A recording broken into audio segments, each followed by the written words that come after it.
Yeah.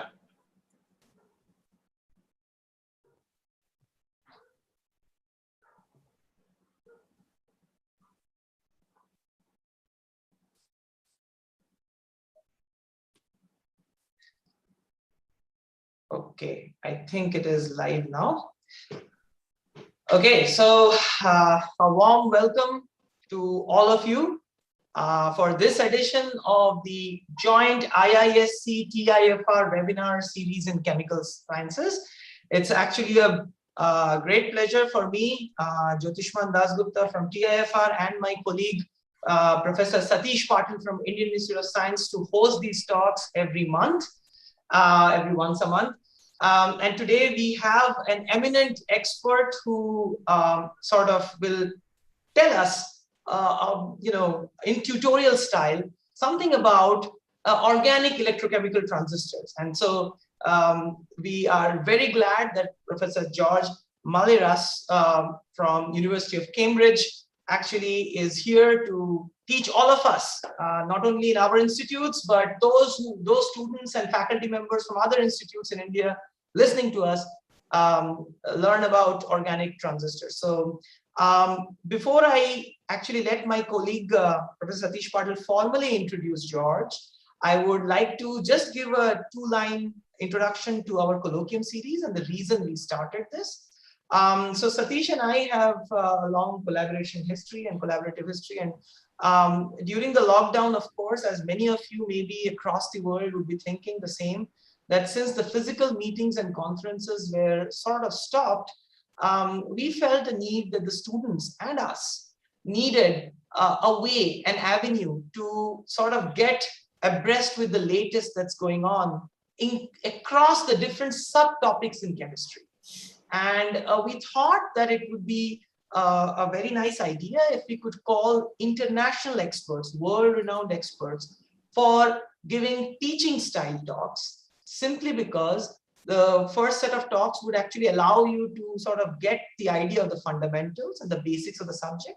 And then the experts or the speakers or the teachers could actually demonstrate from their own lab recent research results, contemporary research results, which addresses a fundamental challenge in the field.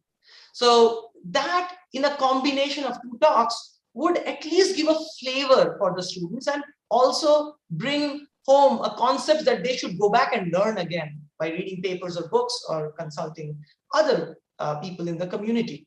So, so this was the reason we started this series, and we thought that with IIC and TIFR having a very good standing in the country, this would bring in people across. And we are thankful that the departments of the chemistry departments in both the institutes supported this idea, along with American Chemical Society, who pitched in the money for getting our Zoom licenses. And we thank Diksha Gupta for that, as well as Ajay Jha for branding it through ACS Science Talks. Okay, so that's a little bit of a short description of our colloquium series. So I hand over to Professor Satish Patil to do the honors and introduce George.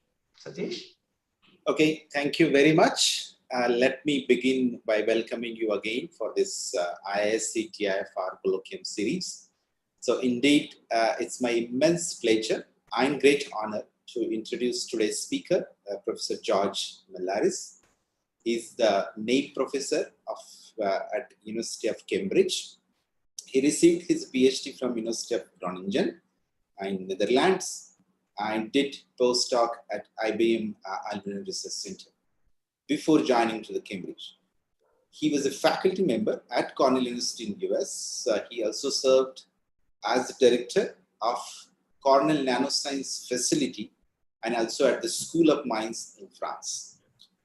His research has been recognized with many awards, like New York Academy of Sciences, the US National Science Foundation, and DuPont, and he's also got an honorary doctorate from University of Linköping in Sweden.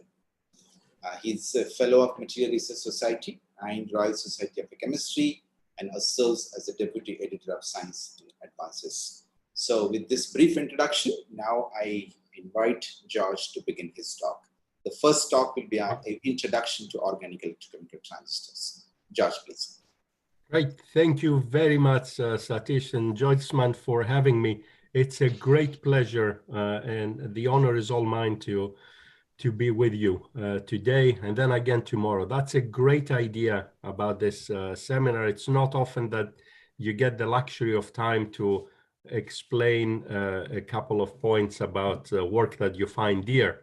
Very much appreciated. So what I wanted to do, and please feel free as audience to jump in at any point if something is not clear. So I want to go through and discuss what is an organic electrochemical transistor, some characteristics that make them of interest, then discuss how they work, present a model of operation, and then a closer look into the physics of these devices, the physics, electrochemistry, whatever you want to say, the science of the phenomena that underlie their operation. And then we'll get some global conclusion for the talk today. And tomorrow we'll talk about the biological applications. So at the end of each of this unit, there will be some local summary, and I'll ask for questions if there are any at that time. So our technology today, our electronic technology, relies on a device called the MOSFET, which stands from metal oxide semiconductor. That's part of the word. And then field effect transistor is the second part. So it looks a little bit like this. Let's not get too tangled into the details. It has three terminals, three places where you can connect to. They're called the source, the drain, and the gate. So it's a so-called three-terminal device. And then metal oxide semiconductor is meant to describe this part of the architecture, which is universal in these transistors, where you have a metal electrode called the gate, separated by a semiconductor by an oxide. So this MOS stack, as it's called, is of fundamental importance for the operation of this device. And what happens is if you apply a potential at the gate, then through the insulator, you induce some charge in the semiconductor. And then by applying a voltage between the source and the drain, you can make that charge to move and have a current that flows through your device. So in a sense, it acts a little bit like a switch. By applying a voltage on the gate, then you induce charge in the semiconductor and you turn on a current between the source and the drain. Now, there are many other ways to design transistors, one of which is the organic electrochemical transistor. And the key difference is this in the MOS, as it's called, stack. So what I discussed in the previous slide was this configuration where you have the gate electrode, typically a metal, a dielectric, an oxide typically, and then the semiconductor channel. And by applying a potential on the gate electrode by charging it, then you can induce charge in the channel, and this charge can move under the influence of source drain voltage and contribute to current. So this is the classical configuration. However, one other configuration is called an electrolyte gated field effect transistor, where instead of having a dielectric, you have an electrolyte, something like, imagine water with sodium chloride in it. So that gives you a lot of ions. And if you immerse an electrode in the electrolyte and apply a potential to it, then if you apply a positive potential on that electrode, negative ions, so anions, will come and pile up against the semiconductor. And this layer of charge now will induce electronic charge inside the channel. So you achieve the same effect, but rather than using a dielectric, you use an electrolyte. Why do this? You do this because you can have a much better, much larger effect. Here, the charge is induced through a dielectric, which means that the coupling between the gate electrode and the dielectric is, and the semiconductor is a bit weak. By using an electrolyte, you can achieve much stronger coupling, as we will see in a moment. George, sorry, yes. George, quick question, and sorry, I'm stopping you. Since it's pretty fundamental, I just wanted to ask you, in the regular field effect transistor, why the dielectric layer is at all required? Because to maintain some capacitive action? So, yes, there are examples where, for example, in bipolar junction transistors, where you have direct contact between the controlling electrode and the channel, you have a high leakage, gate leakage current in that case. Okay, okay. Which you don't want, because you want the other side direction, right? So correct. Right. Yes. Okay. Okay, fine. Thank you. That's a very, very good question. Thank you. Thank you. So, as a matter of fact, the very first transistor was electrolyte gated. This is back in 47. You see it used an electrolyte drop to mediate the connection between a gate electrode and the semiconductor. Now, in this context, what is an OACT, an organic electrochemical transistor? Imagine that here the ions that come and pile up against the surface of the semiconductor, that they can penetrate into the semiconductor. This is illustrated here. So the ions can go into the semiconductor, and that ends up inducing much more electronic charge. Also, the key difference is here you have only electronic charge very close to the surface. So it's a very thin layer next to the interface with the electrolyte or the interface with the dielectric that gets electrically doped via this field effect. However, here we're talking about bulk doping. The whole slab of the semiconductor changes its conductivity, becomes electrically conducting as a result of this electronic charge accumulation. So in a sense, it is a field effect transistor, but the field effect takes place in the bulk of the material as opposed to just the interface. That's the important distinction. Now, if you look into the history, it started in '84. Mark Wrighton, at that time at MIT, described the first organic electrochemical transistor. Now, Mark is a brilliant electrochemist, and this device was designed as a way to study the electrochemical properties of polymers. So if an electrical engineer sees this, they will say, there are too many electrodes here. You don't need all those. Transistor is a 3-terminal device, and here I have 1, 2, 3, 4, 5. Too many. But the principle of operation was captured in this configuration. So this is the minimalist configuration, the 3-electrode configuration of how a device like this looks like. This is in cross section. You have an insulating substrate. Then you have 2 electrodes, source and drain.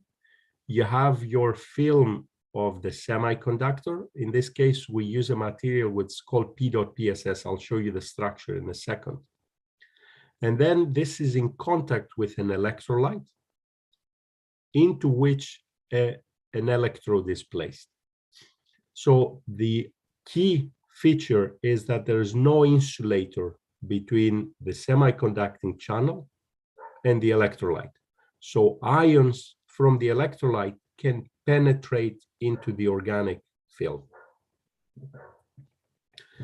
Now, why is it an organic electrochemical transistor and not an inorganic electrochemical transistor?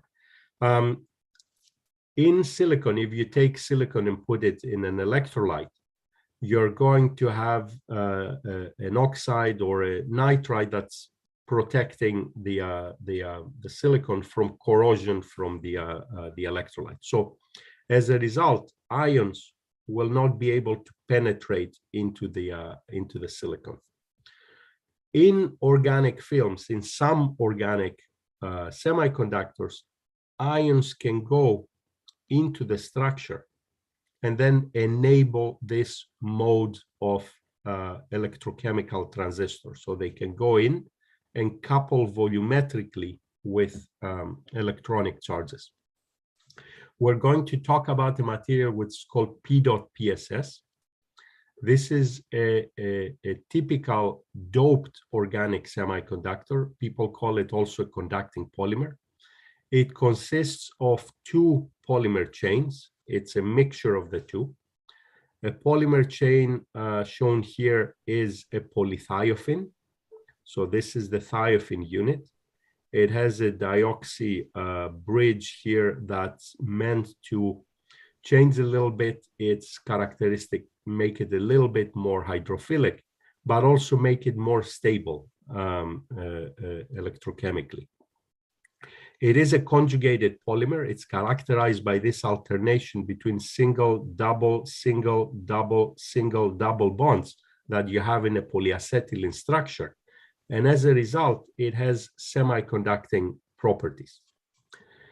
This chain is a polystyrene sulfonate, and it has this sulfonate anions that are compensated with either protons or sodium cations. So sulfonate anions compensated by either protons or sodium cations.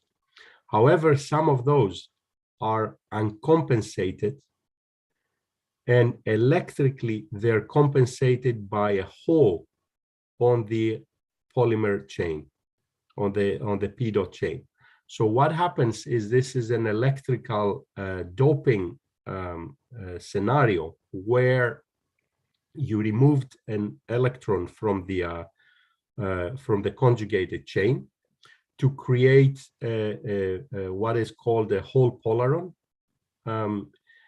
This is, in semiconductor language, a hole that can move in the valence band of the material, or in molecular semiconductor language, in the highest occupied molecular orbital manifold. And it can move around this semiconductor chain and jump from one chain to another, giving rise to macroscopic p-type conductivity, hole conductivity. While this sulfonate anion is fixed in space on the polystyrene sulfonate backbone. So it's called the space charge in semiconducting language. So this is, if you come from a semiconductor background, consider this as p-type silicon that is that has been doped, for example, with boron, very similar to the situation shown here. Doping in traditional semiconductors takes place by substitution of a silicon atom in the lattice with a trivalent atom or a pentavalent to do n-type. Here, doping takes place through this compensation, electrical compensation, where an anion is compensating a hole in the semiconductor chain. This could be a whole lecture by itself. I'm not gonna go into any more detail on this today. Now, the manifestation of this volumetric doping, the manifestation of the fact that ions can go into the polymer and change its conductivity, is this, is the capacitance that varies with the volume of the polymer film. So also varies with the thickness of the film. The thicker you make the film, the higher the capacitance. This means that charges don't only sit at the surface of the film, but penetrate in and couple throughout its volume. So again, the dependence on thickness is what tells you that this volumetric doping takes place. So now, this is not universal. It doesn't happen with all organic semiconductors. There are some that do it, some that don't. The rules of the game are still being established. This is work by Ian McCulloch's group and Jonathan Riveney's group, where they designed different semiconductors with minor changes in the side chain. So here you have again a thiophene backbone. This is a conjugated system, so it is a semiconductor, and it has side chains here, an alkylated, and here a alkoxy side chain. And the difference in behavior is between night and day. In this material, ions from an electrolyte cannot penetrate into the volume. Perhaps it's because this side chain gives it hydrophobic character, but ions just do not go. And the capacitance that you get from this material is the same as the capacitance that you get from a flat gold film, where again, ions cannot penetrate into the volume. However, by changing the side chain to one that is a bit more hydrophilic, then ions can penetrate in, and you see that the capacitance increases quite a lot. So far what I told you is that the identifying characteristic of organic electrochemical transistors is the volumetric is the key word, change. Can I ask George? Yes, please.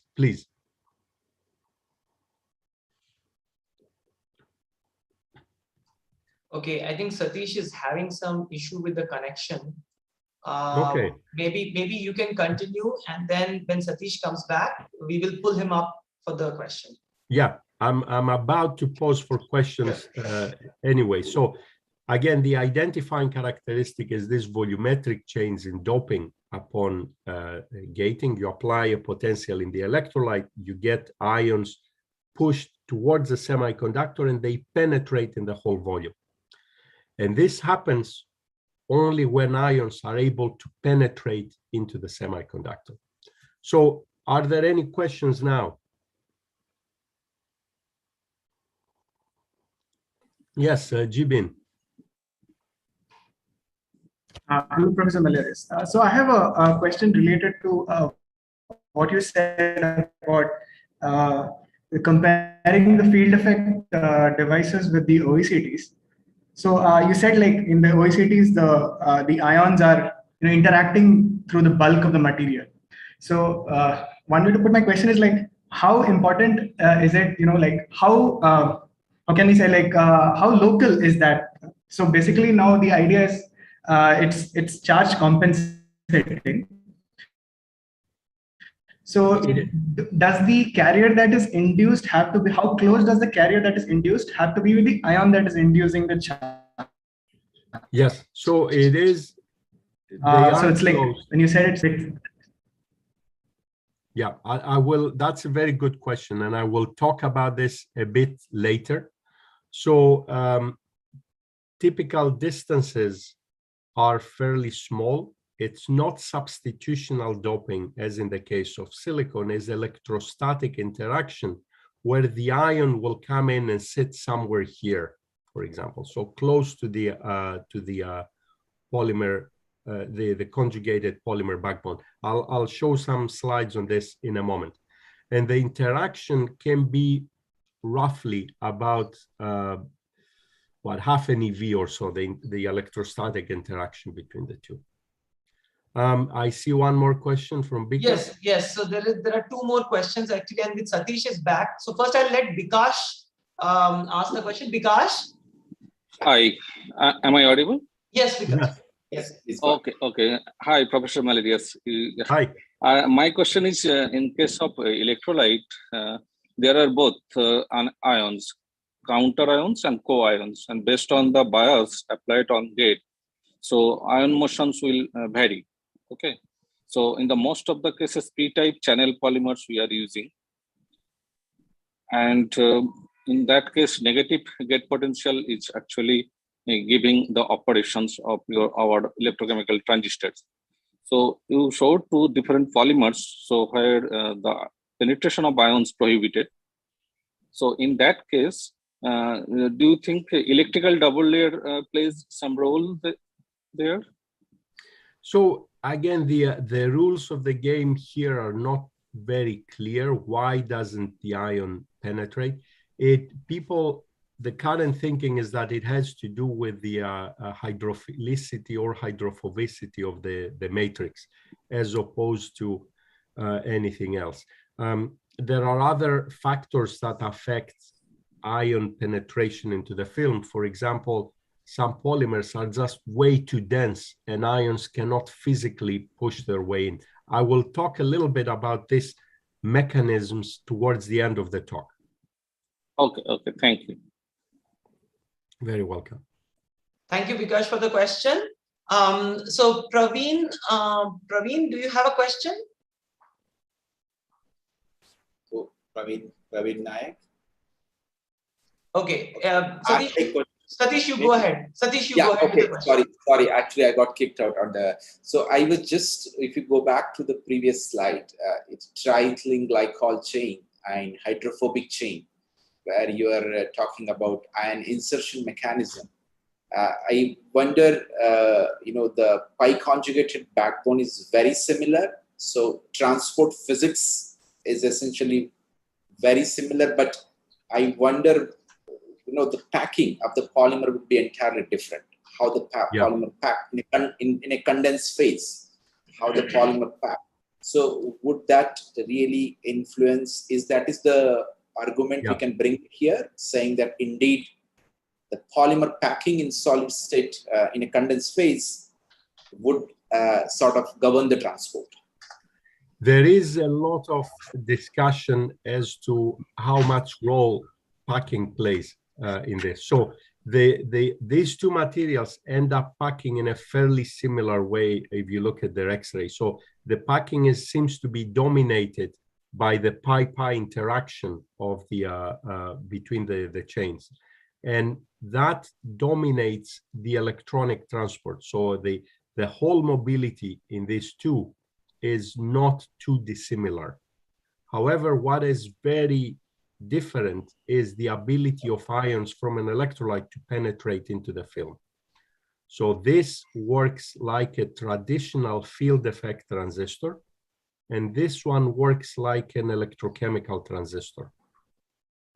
And now there are a lot of questions as to if the packing was a bit different, how would that influence operation? Would ions be able to go into a structure which is densely packed or not? And that's to be discussed, to be understood still.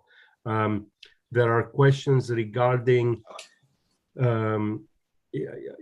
so there is packing, there is the mechanical properties of the polymer that are affected by this.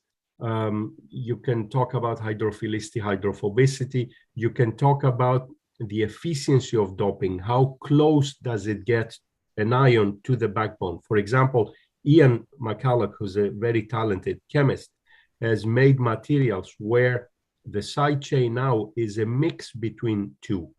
It has a glycolated bit and then an alkoxy bit. And he can change the the location of the hydrophilic bit along the side chain. And by that, he hopes to control how far ions sit close to the polymer chain.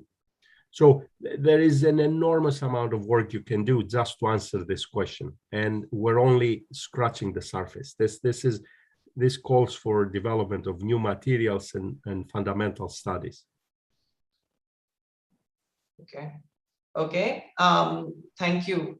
Thank you, George. Ravi Kishore, you have a question? Please ask. Yeah. Hi, George. So Hi.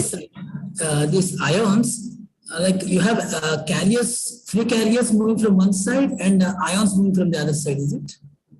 So does it lead to polar formation here? Sorry, say that again. I didn't catch the question, Ravi. These are ions from one side, from the electrolyte, and the other side you have free carriers. Yeah. So does it lead to polar formation? Polaron formation. Yes. Yeah. So the electronic carriers in the polymer in the channel are forming polarons. Yes. So they electronic carriers in a pi conjugated backbone couple very strongly with the structure and form polarons. So this is indicated here. When you create an electronic excitation on a polymer backbone, it would locally affect the bonding structure, because we're talking about one-dimensional bonded material. You remove an electron, the bonding will rearrange as shown here. So you go from an aromatic to a quinoid form, and that's a polaron. So this packing, I don't know, maybe this question related to what Satish Patel has asked. So this ion movement has nothing to do with the porosity of the packing in the polymer. Well, I'm sure it has. I'm sure it has, but it's not very clear, that relationship. I haven't seen any systematic work where you only change the packing and nothing else. Nothing else. Okay. There are lots of things that influence it, and we'll talk about this along the way, but designing the appropriate materials that only have one modification and nothing else, it's a bit tricky. Thank you, George. Thank you, Ravikshore. Okay, George, I think we can proceed. So let me summarize some of the characteristics of these devices that make them interesting. So because they're made out of thin films of a polymeric semiconductor can be processed in solution, you can make them on flexible substrates. These are transistor arrays here that were crumpled and then reconstituted, and the electrical characteristics do not change much after repeated cycling. So that's very interesting for applications. You can make them conform to biological surfaces. We'll talk about this in the next lecture. Now, since they Can I interrupt, George? Can I interrupt? Yes, sorry, please. There is a question from Professor K. Narayan from YouTube.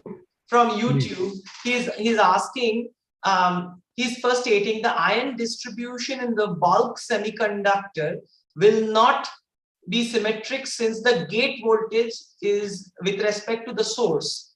Then he says ions near the source and the drain electrodes will accumulate and make corrode. So that's the question. So indeed, if you look along the channel, the ion, this phenomenon is not uniform, because when we talk about the device physics, we'll see that the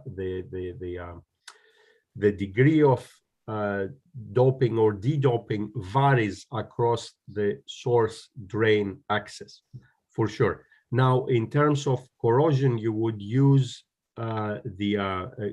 appropriate electrodes. So these devices utilize gold or platinum electrodes that are stable when they come in contact with these ions. If you have just a pure film, an electrode of P dot, and you de-dope it with this technique, with this when you look at its changes in doping, you see that it scales down to voxels that are of the order of 10 cubic microns. So in a solid film, the phenomenon is quite uniform. But if you apply a potential also along the film, not only across the gate, then yes, there will be a gradient. So because they operate with ions, they're slow. So there was a question early on in the development of these devices, are they going to be any good for anything? Because ions are slow. However, if you make them small enough, these are a couple of microns. So these are channels. You have the source electrode, the drain electrode here, and then the transistor channel of the order of, I don't know how much this is, like 20 microns. Then they can be quite, here it is. Yeah, then they can be quite fast. So these are this is the response of the drain current. This is the response of the current that flows into the P dot when you switch on and off the potential in the electrolyte. And it responds with 100 microsecond response time. So this means you're pushing at 10 kilohertz frequencies, which is good enough for biological applications. I'll talk about this in just 1 second. Another question is, how much amplification do they provide? Ravi, I see you have a question. Yes, Ravi, yeah. George, you don't have a gate there? Where's the gate in the diagram? Yes, the gate is not indicated. There is an electrolyte on top, and then the gate is on the side. Yeah. This is just as fabricated. Then you put electrolyte on them and a gate on the side. Okay. Thank you. So then the question is, how much amplification do they provide? Because transistors can act as amplifiers where a small voltage can change a large current. This is the characteristics that you show are the so-called transfer curves, where you plot the current, the drain current that flows into the P dot film as a function of the so-called gate voltage, which is the voltage you apply across the electrolyte. So this is the black curve shown here. And you see, for example, that by changing the voltage by 500 millivolts, you change the current by about 0.5 milliamp. That is massive for such a small device. It's a really impressive change. If you take the derivative, which is the slope of this curve, the result is called the transconductance, and it's this green curve here.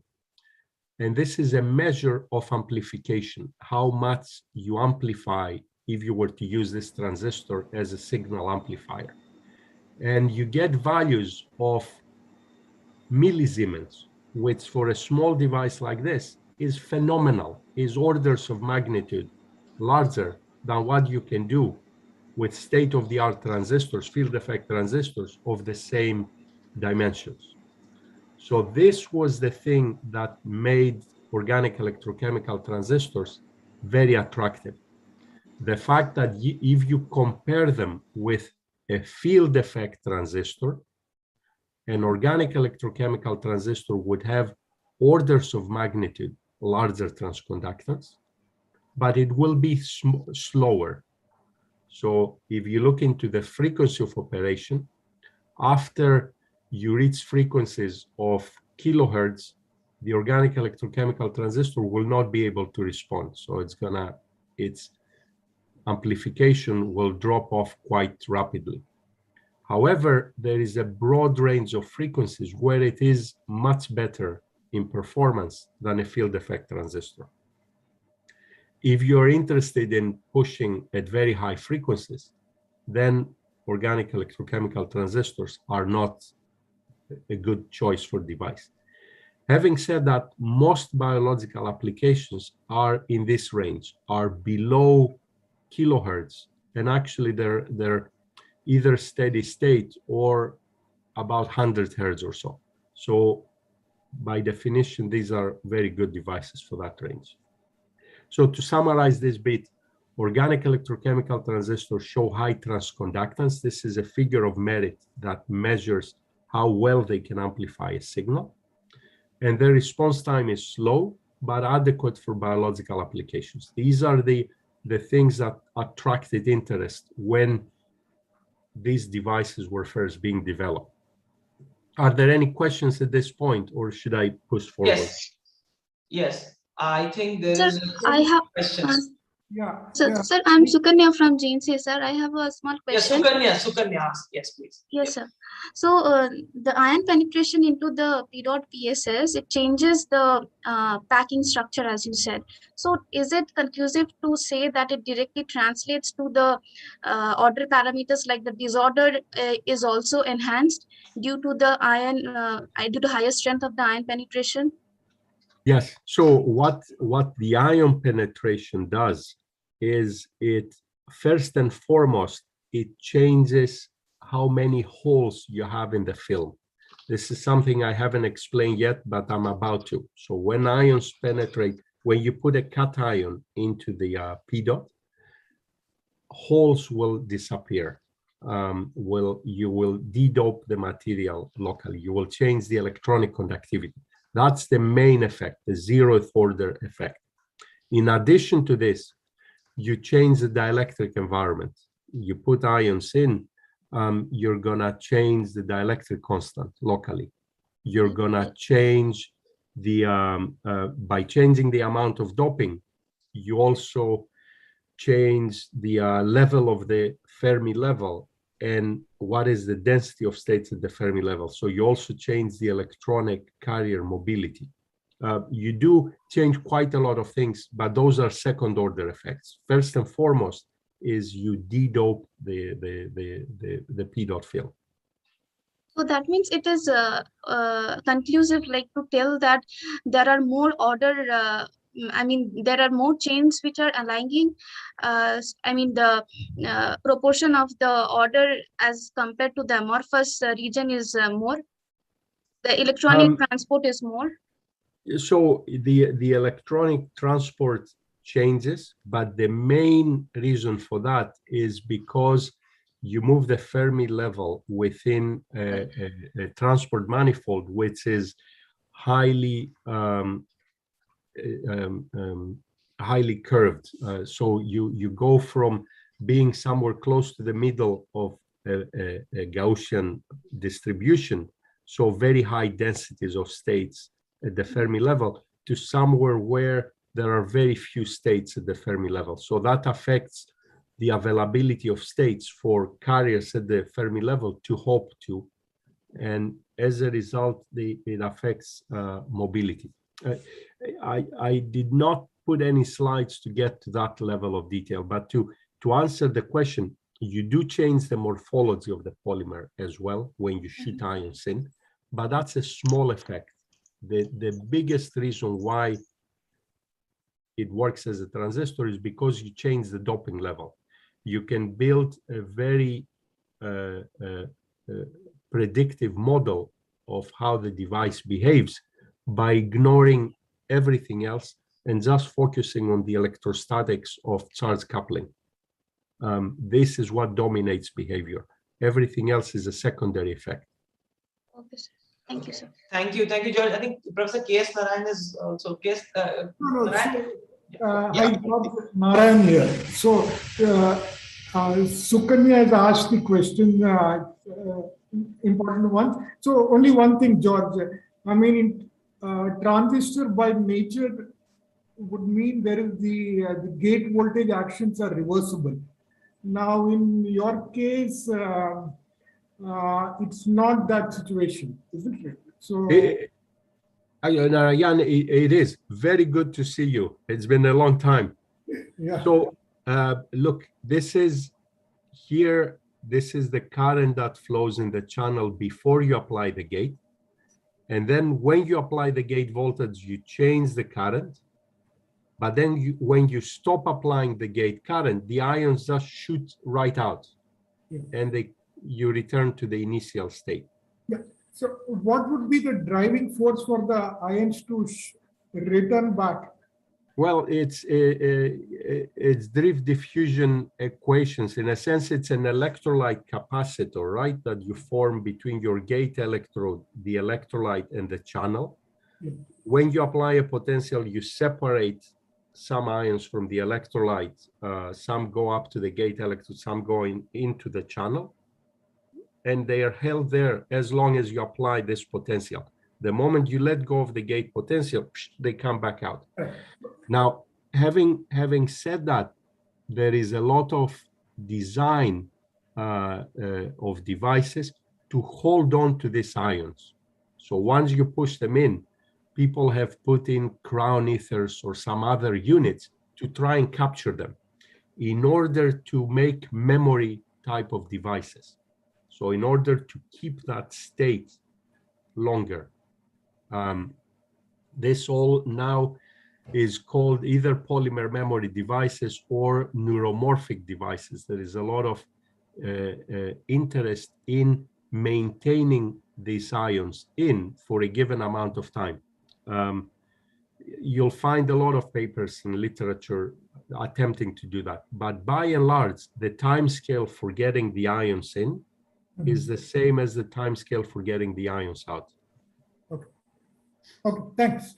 Yeah. Thank you, Narayan. Thank you for joining via Zoom. Thank you. Yeah. Yeah. Very good to see you. Yeah. Okay, there is a question again by Ravi Kishore and Bikash. I think Bikash, do you have a question? Bikash? Okay, so I can ask one quick question. Bikash. So, Yes, so the thing is that for organic electrochemical transistors and, as you said, neuromorphic computation-related device applications. So for neuromorphic device applications, because using these electrochemical transistors, I think we can reach the required energy level for like 100 femtojoule, 1 to 100 femtojoules, that level. So do you think using this electrochemical transistor, we can reach that energy consumption per synaptic events? So to be honest, I don't know. I haven't looked very much into energy calculations, how much energy it takes to switch. From what I've seen in literature is that an attractive feature of neuromorphic devices is the very low energy for just switching.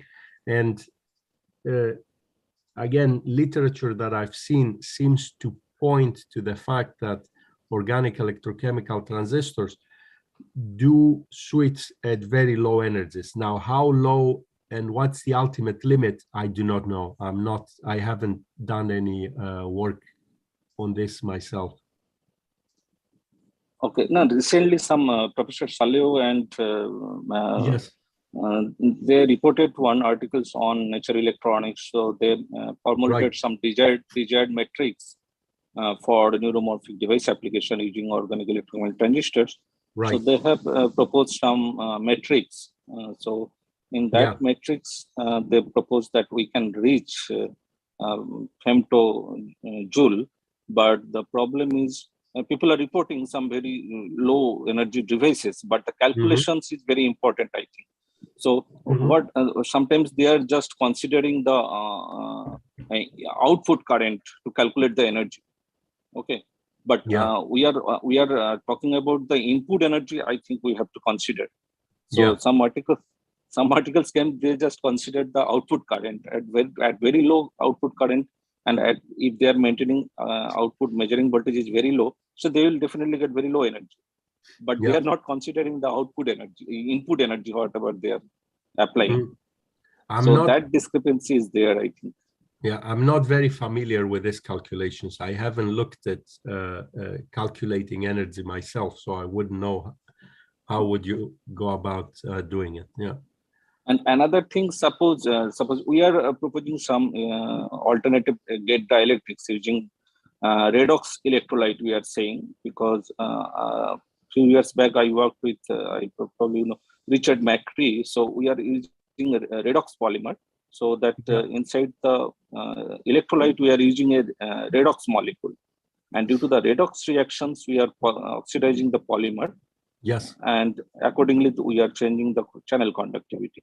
So in that case, we are selecting a counter ion very large size. So the motion can be restricted in that way. And in that case, and whatever the co-ion, counter ion part, that is a big organic backbone. Yes. So that cannot move in. Yes. So, I've seen work where the electrolyte used ions of different size. And obviously, when it's very big, it cannot penetrate into the film. And it switches to field effect behavior, like a 2D field effect transistor. While if you make the ions smaller and smaller, then it can penetrate in, and then it's fine. Yes, these are beautiful experiments that help span the transition between traditional 2D field effect and organic electrochemical behavior. Yeah.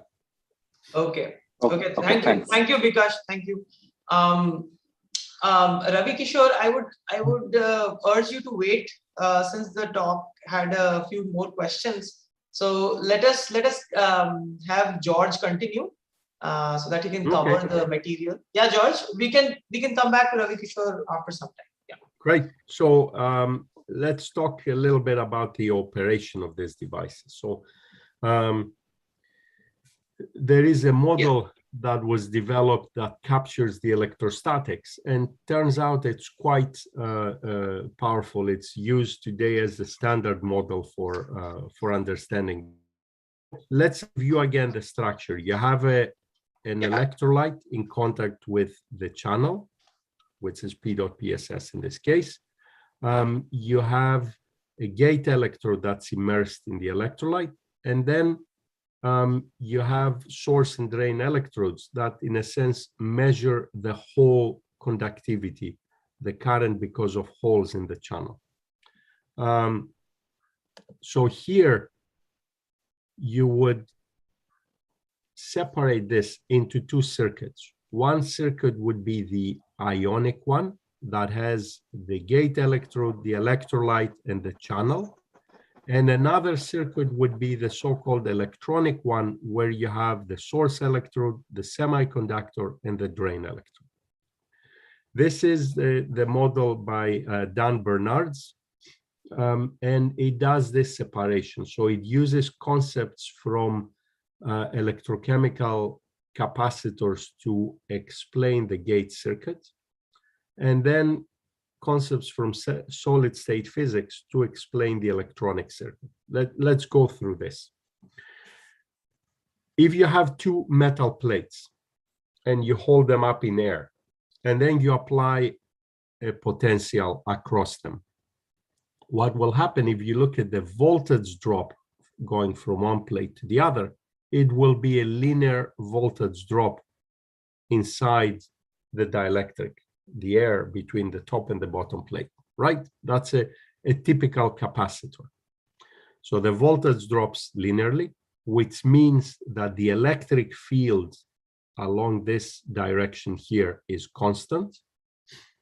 And if you make a capacitor like this is a typical metal oxide semiconductor stack, right? If you use a dielectric which is 300 nanometer thick, made out of silicon dioxide, the capacitance that you would get would be of the order of nanofarad per square centimeter. Commit that to short-term memory, nanofarad per square centimeter. Now, if you fill the space between these two plates with an electrolyte, so you remove the dielectric and you put in salt water. When you apply the potential, what will happen is the anions will shift a little bit towards the top plate, and the cations in the electrolyte will shift a little bit towards the bottom plate. So while you'll have electrical compensation in the bulk, you'll have an equal number of anions and cations. I'm not showing them here for clarity. Close to the contacts, you will have excess anions close to the positive contact and excess cations close to the negative contact. This is an electrolyte capacitor. And what happens is, if you look at the potential drop, is you have a large potential drop at this interface. This is what the electrochemists call the electrochemical double layer. Then you have no voltage drop in the bulk of the electrolyte. And then you have another voltage drop at this interface. So the voltage is constant in the bulk of the electrolyte.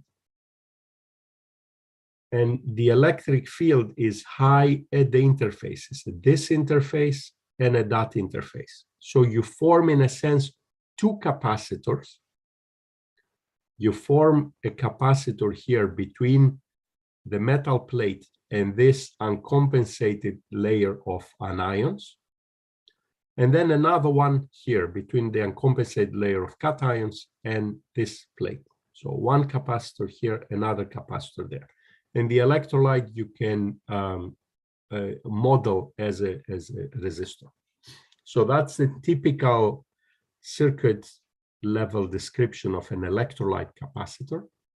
And now here, this little capacitor has a capacitance per unit area of microfarad per square centimeter.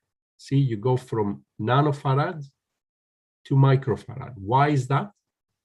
It is because here the distance between the sheet of positive charge and the sheet of negative charge is very small, is molecular distance. And the same thing here.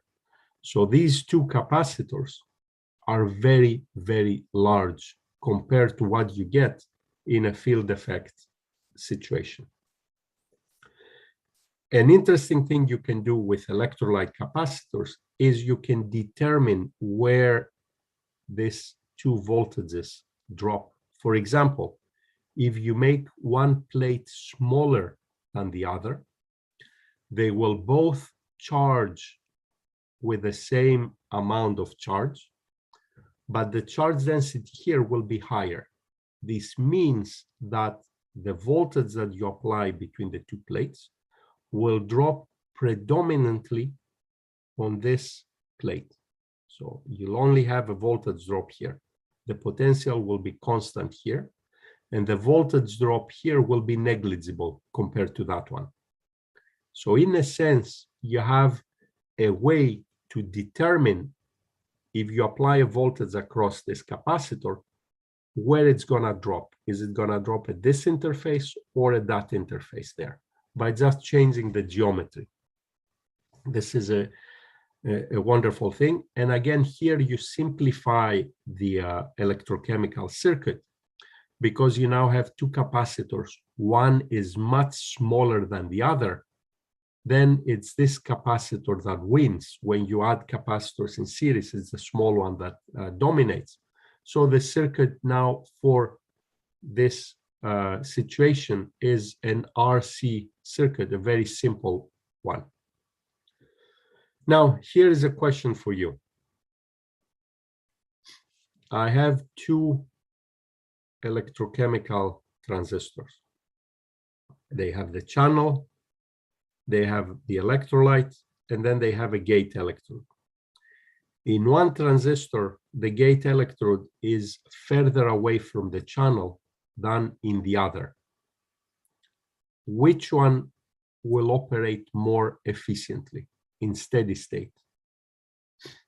So the answer here is both will operate equally efficiently, because if you change the distance between the gate electrode and the channel, that doesn't affect the amount of charge that's gonna go here. So again, let's look at this. You are in, let's say you are in this situation, right? You have your gate electrode, and then you have your channel being the other plate of the capacitor.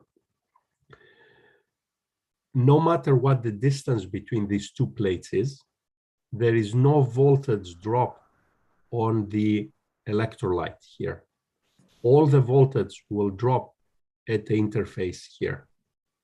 So regardless of the distance here, you will have the same number of ions that will come into the P dot and go into the P dot in this situation and in that situation.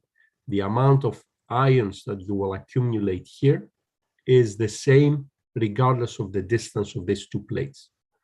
Another way, if you're well versed in circuits, the resistor doesn't play a role into how much charge you're going to accumulate at steady state on this capacitor. Now, question number 2. Which situation is better? I apply 1 volt at the gate, and this is a small gate compared to the channel, and this is a large gate compared to the channel. Which transistor will operate more efficiently? And the answer is the second transistor will operate more efficiently. Why is this? Because as we explained here, if the two electrodes have the same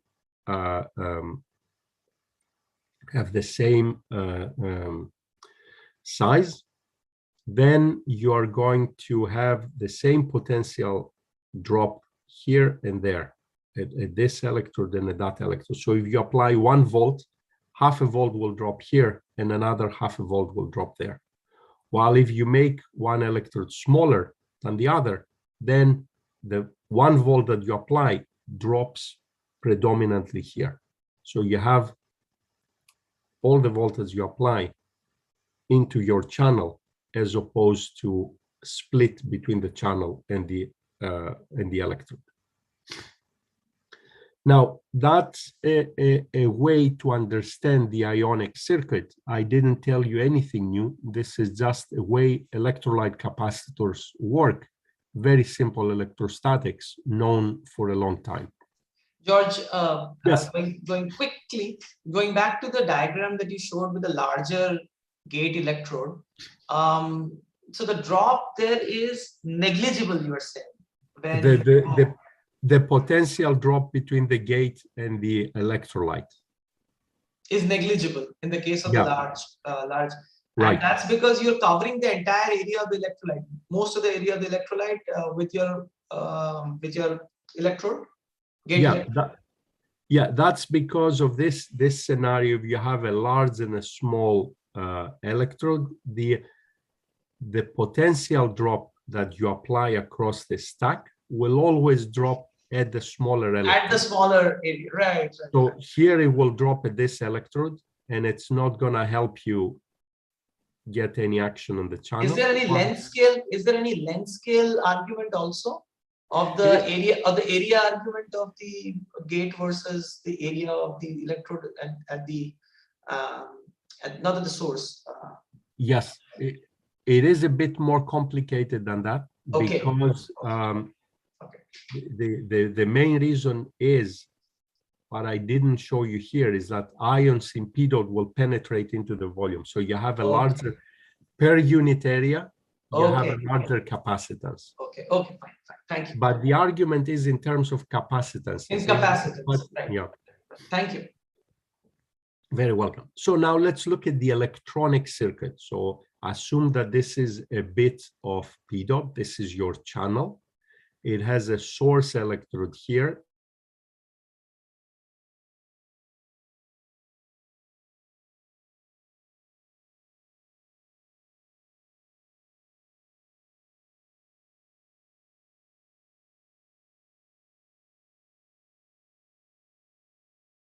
That's the situation we're modeling here.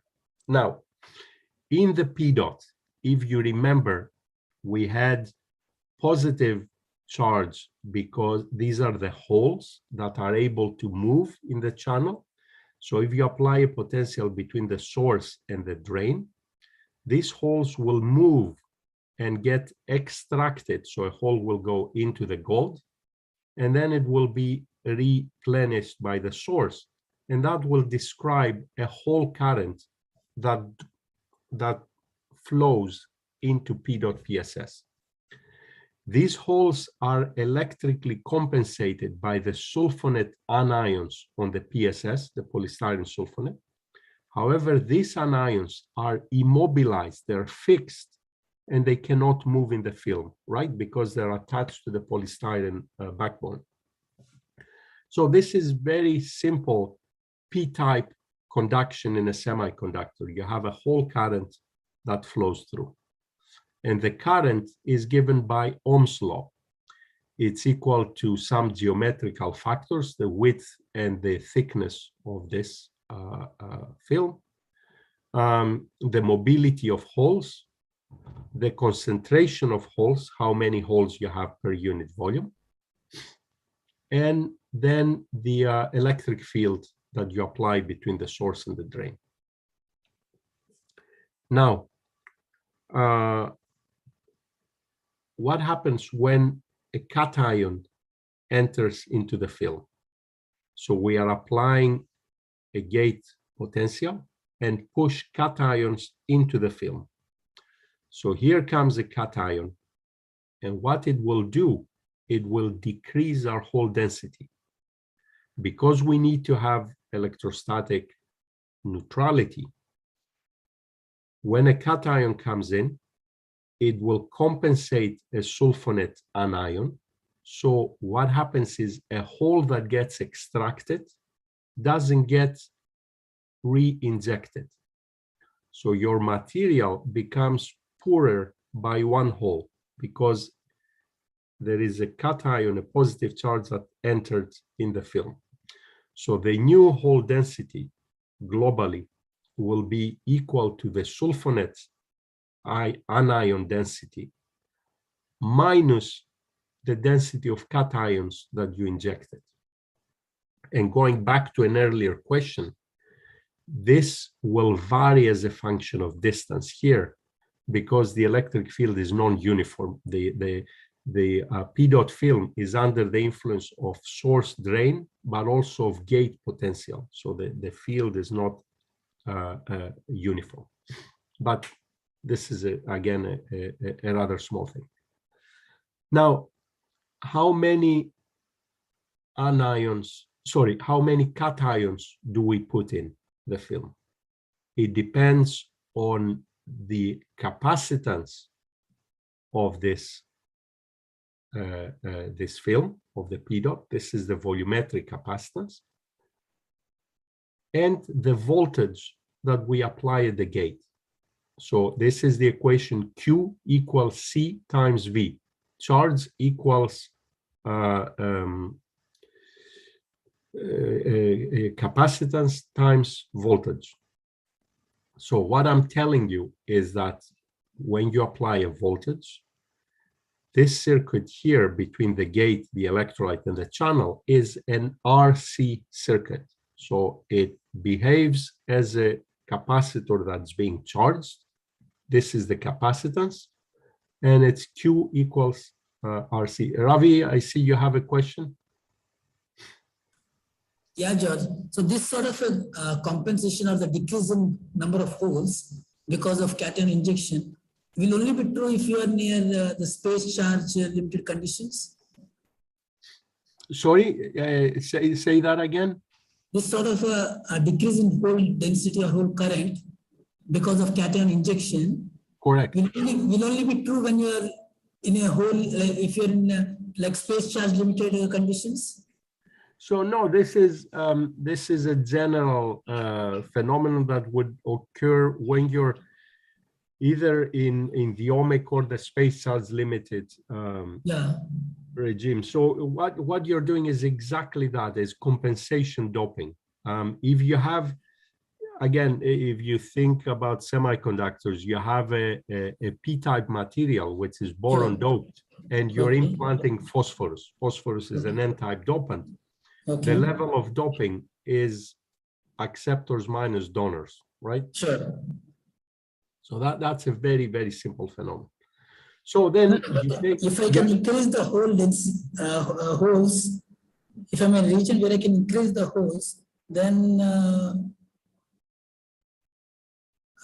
this should not be. So I guess it is. Suppose you are in injecting very few holes. Versus you're injecting a large number of holes into the material. So look, it has natively, it's a p-doped material. So natively it has a quite large number of holes. And here you are de-doping it because you're putting cations.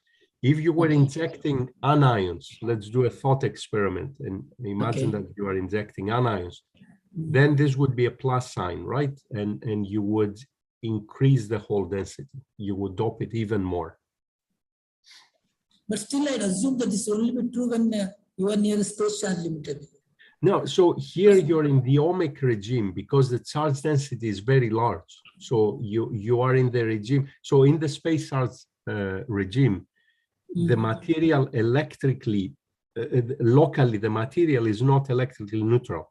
You can have, for example, in a depleted semiconductor, a very large hole current or an electron current, Okay. and locally the material is uncompensated. Here, Sure. because you work in very high density, charge density regime, the drive to electrostatic compensation is enormous. You cannot have the Debye length is tiny, and you cannot have an uncompensated material locally. So this equation of compensation is just true at high charge densities.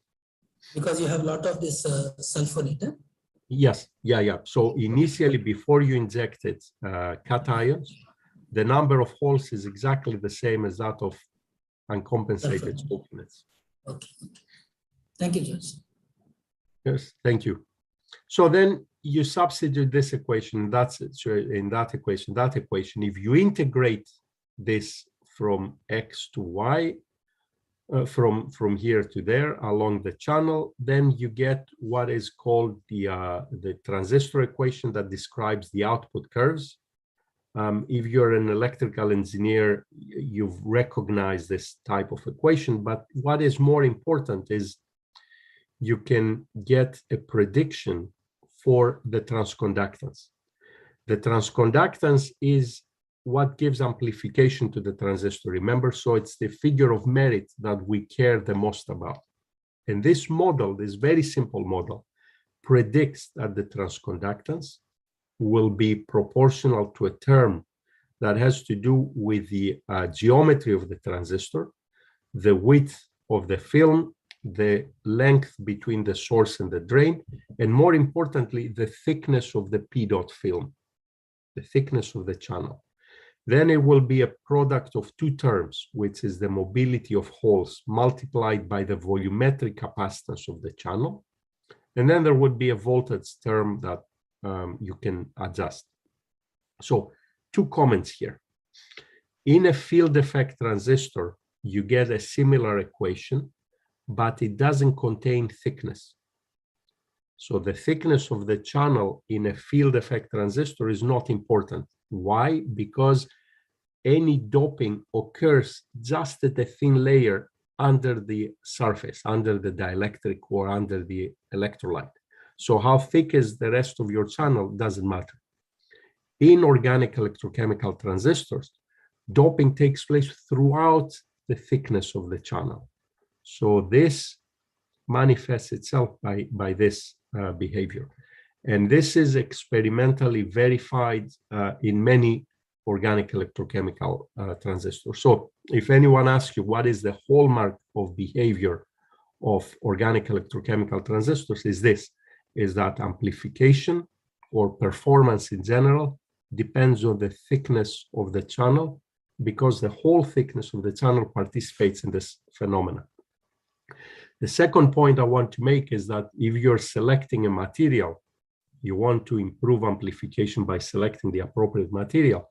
You want to maximize this mu C product, the product of hole mobility with volumetric capacitance. And here, the point is that the field of organic electronics has developed a lot of guidelines for understanding how to maximize electronic carrier mobility in organic semiconductors. And it mostly has to do with packing of the chains. However, we don't know much about what it takes to maximize volumetric capacitance. And I'll show you our thoughts on that. So this is great news. This means 1 second, Satish, let me just finish this. That's fine. No problem. Because I'll lose it and then I'll... No, it's okay. It's okay. Please go ahead. So the good news is this. The good news is that by making your channel thicker and thicker, you can get very high transconductance. And Magnus Berggren at the University of Linköping made very thick transistors that had the transconductance of a Siemens, which is unheard of. It's massive. However, this is the bad news, that the thicker you make the channel, the slower the transistor becomes. And again, think of it as follows. The thicker the channel, the bigger the capacitor, the more charge it can contain. So the bigger the capacitor associated with the channel, the longer it will take to charge it. So it will take longer for a thicker channel to reach steady state. So the response time increases when you increase the thickness of the channel. So depending on your application, you have to find the appropriate thickness. But this is good news. It means you have a degree of freedom, that is the thickness of your channel, that you don't have with field effect transistors. So yes, question, Satish. Yeah, sorry, I got kicked out a couple of times from the meeting because of my poor internet. So I think the volumetric capacitance argument, I wonder, since you said that it is a thickness dependent, which is a good news, but you know, as a chemist, what happens as a function of molecular weight? Because the space occupied by the conjugated polymer in a condensed film is again depend upon the molecular weight of the polymer. Is there any such studies where volumetric capacitance scale as a function of molecular weight? No, and we do not know how this relates to structure. Okay. So there is a lot of work that needs to be done, and again, looking at molecular weight effects would be a great way to get some insight. Sure. This is very early on. We know a lot about tuning mobility. We don't know about capacitance. So I'll show you my thoughts on capacitance, but they're very raw. Sure. Thank you. Let me skip this slide. So again, the mu C star, this product of mobility versus volumetric capacitance, is a good way to rank different materials. These are different materials that have been used in organic electrochemical transistors. I'll show you some structures in a moment. These lines here are lines of equal performance. So every time you go from this line to that line to that line, you have increased mu mobility by an order of magnitude and capacitance by an order of magnitude. So you get a 2 orders of magnitude increase in the performance of the transistor. So obviously you want to be up here. So P.PSS shows good performance, but you can get 10 times better performance by other materials. So, and why is that? Is because, not because of increases in mobility, but because of increases in volumetric capacitance. So that's some evidence that we have. So let's look at different materials architectures. P.PSS, I explained that you have a conjugated backbone, the polythiophene, that has holes, and these holes are mobile. And these holes are compensated by anions, the sulfonate anions, that are sitting on the polystyrene backbone, and they cannot move. And then when a cation comes in, it compensates an anion, and then a hole can leave and not get replaced, so that the material gets de-doped. That's the mechanism of operation. An alternative way to design a material is to dope them not with a polymeric chain, but with a low molecular weight dopant. So this is P.tosylate. Tosylate is this thing.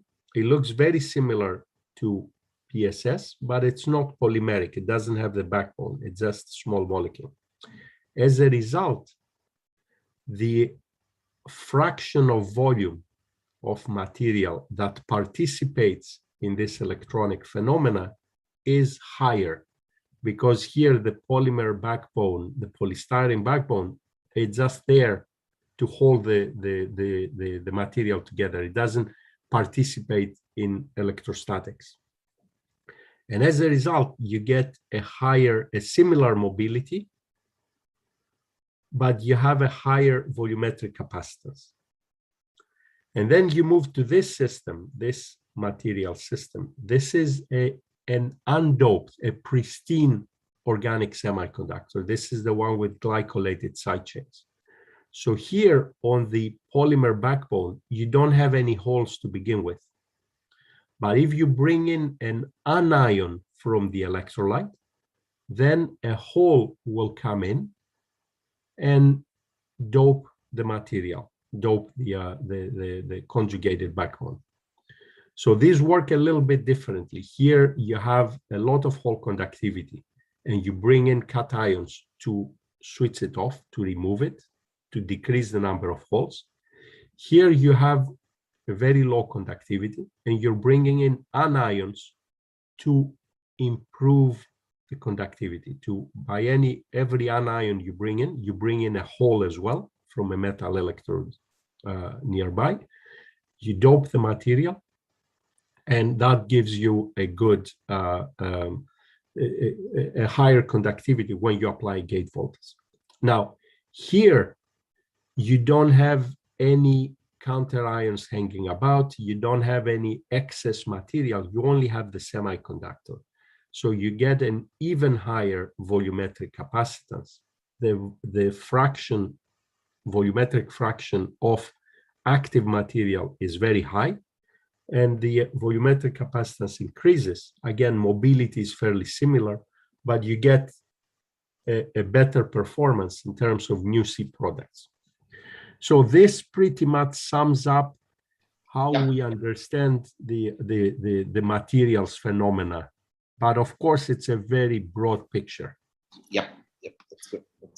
So perhaps we can stop today here, George. Maybe we can begin here. Yeah, I think it would be, So I think now we can open up the question. Yeah. Okay, and we'll take it off from here tomorrow again. Start here today. So thank you very much. It was fantastic. I would say it was very, very, very, very detailed explanation for many, many things. But of course, there are many, many open questions. I think there are 2 participants have raised their hand. Ravi Kishore, I think maybe I can go to a student, Jibin, and then I'll get back to you. Hey, Jibin, can you please unmute and ask the question? Thank you, sir. Professor Malliaras, so the question that I wanted to ask is related to the modeling, modeling of the OECTs that you had spoken about. So in the paper, in your paper, you had spoken about, you had considered P.PSS as the system, and you have a volumetric capacitance factor, right, the C star value. So, so the volumetric capacitance, in my understanding, it should be something that's voltage independent. So even if you look at the P.PSS CV, it's more or less rectangular over the voltage range that we are measuring the device over. So it's a more or less voltage independent. So my question is, like, most of the materials, the accumulation mode materials, for example, the GT2, T2, the TT material that you showed, they have a clear redox potential, like the clear redox onset. So the ions start going in and oxidizing the material only beyond a certain potential. So the question that I wanted to ask is, that sort of reflects like a potential dependent potential dependent volumetric capacitance value. So how, when you have something like that, when you have a potential, a volumetric capacitance which changes as a function of the potential itself, how does it change that model? Like, how does it affect the model? Is it a small, small voltage dependent capacitance? Do you bring that in, or like, do you have to change the model significantly? Yeah, no, I think the first order approach I would do is to put in a capacitance that's voltage dependent. That's the easiest way to amend the model to capture this. Now, if you ask yourself the question, why do you have this onset? There can be a variety of reasons. One reason could be that you need to push a little bit to get the ions in. There is a threshold for ion injection into the film, and the process remains purely capacitive. Just ions go in and compensate electronic charge. But there could be other phenomena. It could be that there is some side reaction that is enabled at a certain voltage, and that would be a Faradaic effect. Then you would need to amend the model slightly differently. You would need to take into account this on the ionic circuit. It's no longer a simple electrochemical capacitor, but it does have like a mediator path that allows it to draw steady state current. So what I would look at the dependence of the gate current as a function of time to see if it is capacitive, if the gate current switches off after the initial transient, or if it maintains a steady state gate current, in which case you would have a very strong hint of a Faradaic effect taking place. Professor, if I may ask a follow-up question related to what I just asked you. Please. So you had so my question is now, like you said, you had mentioned this in your answer. So what is the origin of this threshold voltage now? Like if I take the second example of materials which have a clear oxidation potential, so the device only turns on after a certain potential is reached. The material is able to undergo the electrochemical reaction to accumulate to accommodate the ions only after a certain potential. So would you say that the threshold voltage in a PEDOT-PSS based device, which is more or less volumetric capacitance, versus a material like the thiophene based, the glycolated thiophene based material that you've shown, where there is a electrochemical redox very clearly? So would you say that the origin of the threshold voltage is very different in these two kinds of materials? Yes. And look, I put a lot of slides at the back of the talk. Let me find one to just address this point. Here. No, here. Good that I have some backup slides. Excellent. So this is what you're asking me for. You have a metal electrode, you have an electrolyte, and then you have a polymer. And for simplicity, let's talk about a polythiophene, which is not doped to begin with. In order to initiate this doping, a couple of things have to happen. You apply a potential, and then a hole has to be injected from the metal into the polymer. That's a process of hole injection. We know it very well from light-emitting diodes, transistors, you know. Then this hole needs to be transported somewhere in the bulk of the polymer. That's the process of hole transport. Basilar theory, Hoping transport. Again, there's a lot of understanding here. At the other side, what has to happen is an anion has to be injected and then transported.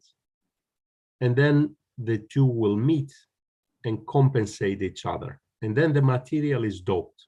Now, these are not happening in the sequence shown here. They're correlated through changes in local electric field and band structure. So sometimes it's the anion that goes in and moves and stays close to the contact, and that brings in electronic charge. Other times it's the electronic charge that goes in and piles up the interface with the electrolyte, and that helps bring in anions. So we know a lot about these two processes. We know very little about the process of ion injection into polymers. There are cases where, for example, PEDOT-PSS, ions can go in and out of the film very easily.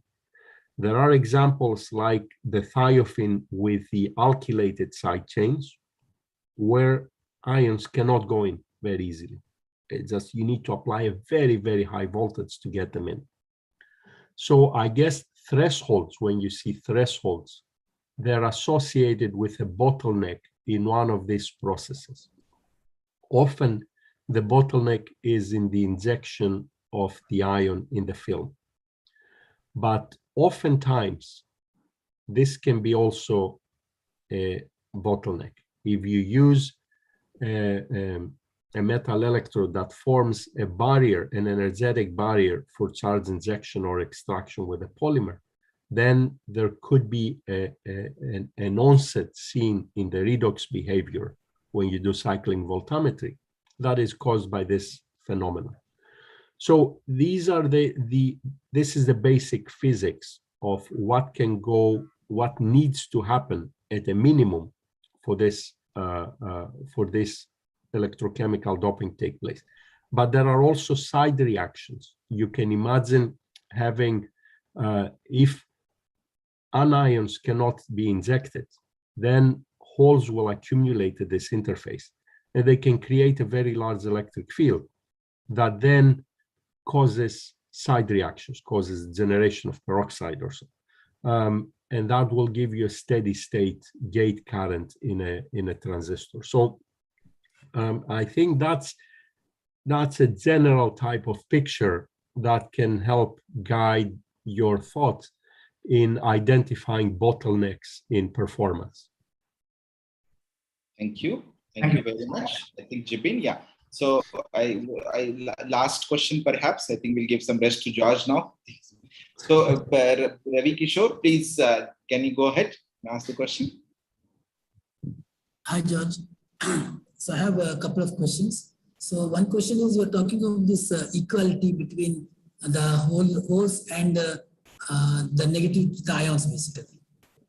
Okay, so how do you achieve this equality? How do we, so electrostatically, it's one charge here, one charge there. So it's just pure compensation. It just. No, but how do you, so you basically play with the whole currents? So here you, in this situation as shown, you apply a potential that creates a driving force to bring in anions towards this side and holes towards that side. Sure, sure. So let me visualize the situation. So initially you are just, you are at low voltages, the whole current is very low. Then gradually, okay, you boost up the whole current. Okay, so like when do you know that you have reached that equality? So if you were to, again, you apply a potential, if you were to look at how the current behaves, okay, in this case, it will look like the charging of a capacitor. The current will start at a high value and will exponentially decrease to 0. Sure. However, there can be side reactions, as I mentioned, if you have a local electric field which is high, because one of these processes doesn't work well, then you can turn on a reaction such as, for example, formation of peroxide is a very common side reaction. And then the current will not decay to 0. It will decay to a steady state value. And that gives you an indication that there is some Faraday effect happening. So that's basically a leaky capacitor. Sorry? That's like a leaky capacitor. It looks like a leaky capacitor, yes. But it's the origin of the leakage current, if you call it that way, is not very clear by just looking at the characteristic. It's there you have to get into the details of looking for chemical species that are being produced, looking for changes in the chemical composition of the media. So now, if I have a polymer, so if it is like, let's assume that there's a disorder, or obviously there will be disorder, and then I can also orient it and get higher mobilities. So I have two scenarios where the polymer is a random chains are all packed randomly, and then I can also have ordered. So mobilities are different in both cases. Now, if I do the same experiment, so probably my mobilities are changing. So what will be the effect on the? Yeah. So if you affect the packing of the polymer chains, you are certainly going to affect this process, the process of mobility of the electronic charge. And you're probably also going to affect the free volume in the polymer. So I would expect that will also affect the ionic transport in the polymer. So in a sense, if you think of it as charging a capacitor, the speed at which the capacitor charges is the RC time. So it contains a resistive component and then a capacitive. The capacitive component would be how much charge can you stuff in the polymer. So it's purely, it doesn't capture any dynamics. The capacitor is just at steady state. When you pump all the charge in, how much can you pump? How much charge can you stuff into that polymer? The resistive part captures the dynamics, captures how fast charge can move. And this is both electronic and ionic in order to get in there and stuff the capacitor. So I think these are the two things you will change when you change your morphology. And they come hand in hand. You're gonna change both the dynamics and probably both the steady state, how much charge you can fit in. Okay. I have 3 more questions. I don't know, maybe if it's getting late, we'll have it later. Yeah. Thank you, Ravi Kushal. We are going to have him again tomorrow, so we can actually pick them up from there. Ravi, is that okay? Yeah. Sorry to stop you previously also. So we will let George. Yeah, we will let George actually take a break today, and then we'll come back. George, we can pick it up from this point tomorrow. Thank you. And a lot of these questions are answered in this perspective that we recently published. So I leave this on. Okay. If you look into it, it hopefully explains this a bit better. Perfect.